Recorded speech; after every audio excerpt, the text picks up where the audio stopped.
Шымкент қаласында жаңа технологиялар тұрмысты жеңілдетуде. Алкаш Технологи жауапкершілігі шектеулі серіктестігі сыраны құбыр арқылы әрбір үйге жеке жеткізіп жатыр. Осы құрылғыны ең бірінші өзім орнаттым. Өте қолайлы, өте удобный екен. Кәдімгі коммунальный төлеген сияқты айына төлеп тұрады бұны. Қазір қосып көрейін, істеп тұрмас, істеп тұрған жоқ па? Істеп тұрген. Мінегеңіз? Бірақ шамалы кешігіп тұр. Таза сыра Шымкенттің. Аталған технологияны қала тұрғындарымыз белсенді түрде үйлеріне орнатуда. Сыраханалар саудамыз азайды деп зажыласа, жеңгеміз отағасы үйде отыратын болды деп қуануда. Бұл құрылғы қаншалықты тиімді? Тұрғындардан сұрақ көрейік.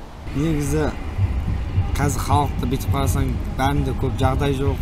Бірақ көбісі ішеді. Пива бәріне керек. Көп жерде өтетін, ішкенде дұрыс емес, бірақ бір жағынан дұрыс, бір жағынан дұрыс емес. Пайда керек нәрсе ол негіз.